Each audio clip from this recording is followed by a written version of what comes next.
তো গাইস, আজ বানাবো আমরা পটলের একটা নিরামিষ রেসিপি বানানোর জন্য প্রথমে পটলের ছালগুলোকে ভালো করে কেটে নিতে হবে।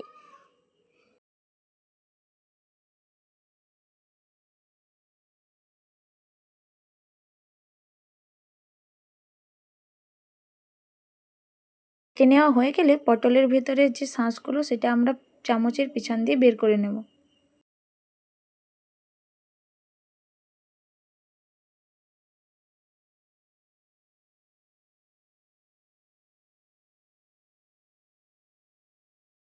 তারপর একটা বাটিতে পটলগুলো নিয়ে অল্প পরিমাণ নুন মাখিয়ে 5 মিনিটের জন্য সেটাকে আমরা রেখে দেব।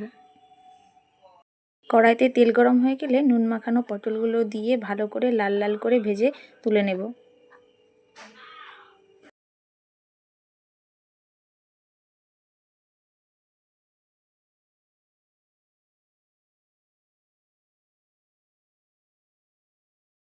পটলগুলো ভাজা হয়ে গেলে সেই তেলে কাঁচা লঙ্কার কুচি এবং পটলের ভেতর থেকে বের করা শাঁস এবং সিদ্ধ করা কিছুটা আলু দিয়ে ভালো করে লাল লাল করে ভেজে দেব এবং পরিমাণ মতো নুন দিয়ে দেব।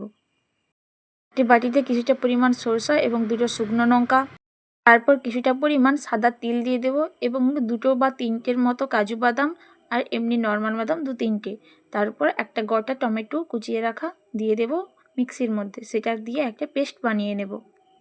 সিদ্ধ করা আলু এবং পটলের শাঁস দিয়ে যে পুরটা তৈরি করেছিলাম সেই পুরটা এবার পটলের মধ্যে ভরে দেব। কড়াইতে তেল গরম হয়ে গেলে যে পেস্টটা তৈরি করেছিলাম সেই পেস্টটা দিয়ে দেব এবং ভালো করে কষাতে হবে যতক্ষণে সেই মশলা থেকে তেলগুলো ছেড়ে যাচ্ছে। মশলা থেকে তেল ছেড়ে গেলে কিছুটা পরিমাণ নুন এবং 1 বাটির থেকে একটু কম পরিমাণ দুধ দিতে হবে। দুধটা মাস্ট, দুধ না দিলে টেস্ট আসবেই না। তার উপর দিয়ে তারপরে পটল যে পুর ভরা পটলটা ছিল সেটা তার উপর দিয়ে আমরা দিয়ে দেব এবং 5 থেকে 3 মিনিটের মতো আমরা সেটা সিদ্ধ করে নেব। সিদ্ধ হয়ে গেলে ঢাকনাটা তুলে তার উপর দিয়ে ছড়িয়ে দেব 2টো কাঁচা লঙ্কা এবং অল্প পরিমাণ সরিষার তেল। তারপর গরম গরম ভাতের সঙ্গে সার্ভ করুন, অসাধারণ খেতে লাগবে।